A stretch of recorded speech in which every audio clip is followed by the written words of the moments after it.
Hello. Thanks so much, ETH Prague, for having me. My name is Amanda Cassatt. I'm the CEO of Serotonin, which is the largest Web3 native marketing and other services firm. Was Chief Marketing Officer of Consensus before that, from 2016 through 2019. But I'm actually not here to talk about any of those things, or to talk about anything that I have bags in, or that you probably have bags in. And my excuse for that is, on a panel, Vitalik said this morning that if there's anything that he wishes he could accelerate in our movement, it's the idea layer that asks the big questions, asking in the 2020s, what is Ethereum doing?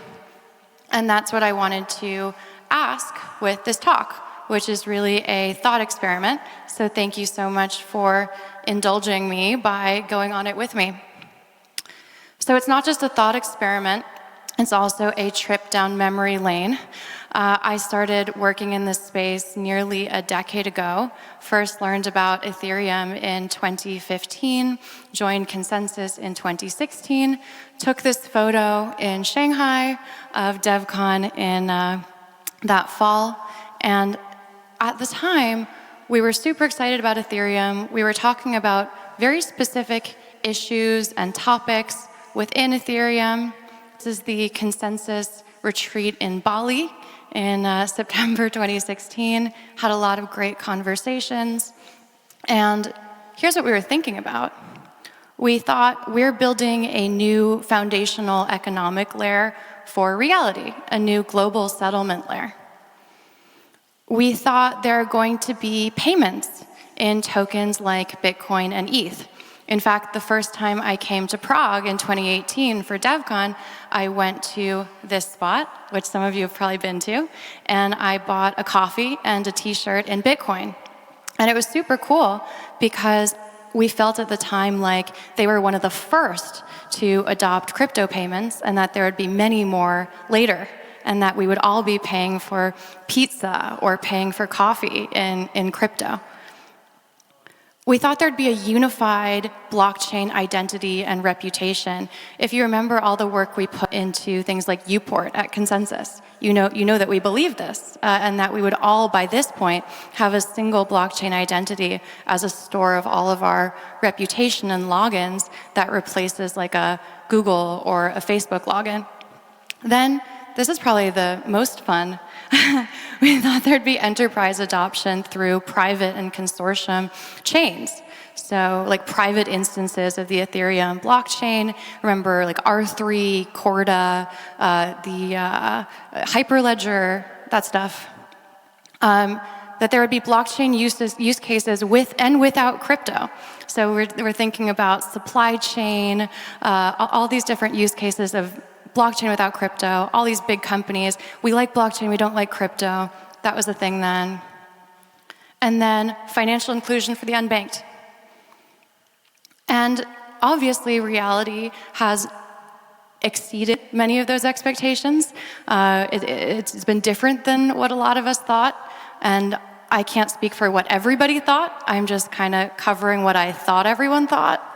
But we started thinking about this new foundational economic layer, and what we got were the L1 protocol wars, this race to the bottom of the stack that's yielded a lot of infrastructure relative to applications. Once you prove out to VCs that they can get a return on their capital for an L1 or an L2, then suddenly everything makes an L1 or an L2. And we end up working on this at Serotonin because if something isn't differentiated enough as an L1 or an L2, we won't work with it because there's no appetite in the media to talk about and to cover it. They want to talk about applications. They want to talk about real use cases and people being affected by these things. They don't want to talk about more infra. So investors are investing in more infra than we can get anybody excited about. Payments and tokens like Bitcoin and ETH, payments are happening in stable coins. Instead of a unified blockchain identity and reputation, we just heard from WorldCoin, there are a lot of really interesting efforts right now to bring identity in various forms for various reasons on chain, like WorldCoin Disco. But we got a lot of Web 2 style centralized exchange accounts. ENS names are aggregating a lot of this. So we don't have private chains and consortium chains, not really, but we have some brands adopting Web3 through NFTs. Some of those were short-lived, some of those are building real projects and communities. We got folks like MicroStrategy putting Bitcoin on the balance sheet. We get fintechs this cycle using crypto, like the Robinhoods and PayPals, and then we have ETFs. So we have these nice little wrappers for bringing in a lot of value without actually bringing in a ton of DeFi users. And blockchain use cases, a huge amount of where there's product market fit, and I'm actually not going to focus on that in this presentation, is for people already in the crypto ecosystem, serving them with new financial games, for people that are already doing things in crypto, which is also valuable and interesting, and speculators are serving an interesting market function. Regulatory arbitrage, DeFi games. Ethereum is this TGE platform democratizing anyone's ability to create a token. But that's really a use case for people that was generated itself by crypto rather than solving a problem that pre-existed crypto.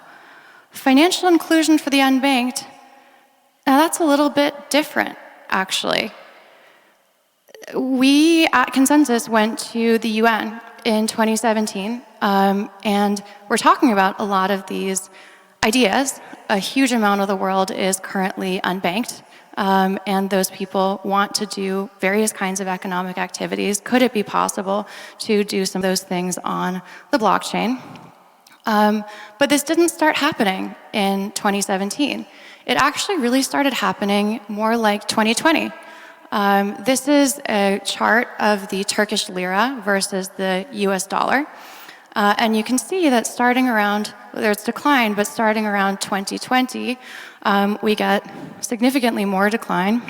Here's the Argentine peso declining against the US dollar, and this is accelerating in 2020. So we get a lot of these smaller cap fiat currencies pursuing monetary policies that led to devaluation against the US dollar all at once. And it makes you wonder if we have this Pareto principle, and if the larger cap fiat currencies eventually kind of eat the smaller ones and everything aggregates to a few victors, are we going to still have small cap fiat currencies, or are they going to start pricing themselves in US dollars? And you can see, where's all that market cap going? People in these markets that want to transact and price their transactions in US dollars, what are they turning to in order to do that? Well, the answer, 70% of the stablecoin market and the dominant player in the emerging markets is Tether, USDT. Whatever you think of Tether, that's the case. And you can see from that graph in 2020 how that started picking up and picking up the slack from some of those markets that got destabilized. And the Tether CEO said himself, USDT can become as big as all emerging market fiat currency market caps, in my opinion, putting them all together. That's wild. And so I'm going to do something even wilder that gets us to an even larger total addressable market, back of napkin calculation. So we're going to start with the roughly 100 trillion USD denominated global money supply. It's probably a lot bigger than that, right? That's the stated global money supply denominated in USD. Then we're going to subtract the stated circulating money supply denominated in US dollars of the 4 largest fiat currencies, roughly. So we're going to subtract USA, Eurozone, China, Japan, and then we're left with about 20 trillion USD denominated worth of potential stablecoin TAM if stablecoins replaced everything but the top 4 fiat currencies. Obviously, a ton of ifs in there, not saying this is going to happen. Remember, thought experiment, and this is reported figures, but interesting. So when we think about potential product market fit here, this is where it could happen. When we first went to the UN in 2017, we were talking about how in a lot of emerging markets, instead of copper wire technology for phones, folks were going straight to 3G, 4G, now 5G. And similarly, it's too expensive for trad banks to go into a lot of these areas. It's very heavyweight infrastructure that they have to put in. And so it might make a lot more sense for folks to start transacting in USD, for example, denominated stablecoins in these places instead of waiting for that kind of heavyweight financial infrastructure to come in, which it may never make sense to. And so this is not the only arena, but kind of by the definition of this talk, a really interesting arena to explore where crypto, in the 10-ish years I've been thinking about it, has actually found some product market fit for its original stated use case, exactly how it was originally framed. This is a photo I took, photographer is me, at a gaming conference in Cebu in the Philippines that people were dressing up for as if it was Comic-Con in the US, if you're familiar with that. And they were learning there how to be Discord moderators, how to do quests, how to earn rewards in games. I heard some interesting stories about how during the height of Axie's popularity, which is still extremely popular, how people were climbing to the tops of trees to get better service in order to be able to play. And if someone is climbing to the top of a tree to use your product, that is product market fit. So these folks are really interesting. And as we build products, it's interesting to know about them and what they're up to. A lot of them don't have MetaMask or a self-sovereign wallet yet. They may in the future. They have mobile accounts with local centralized custodians.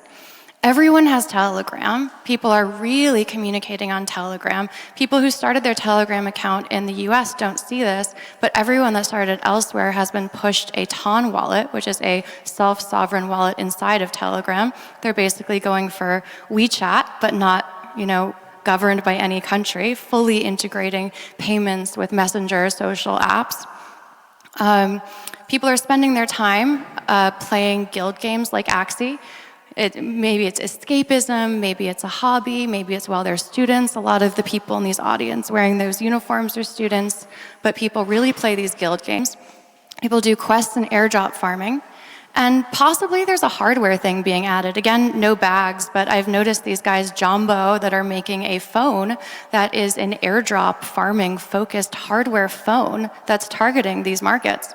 So that's interesting.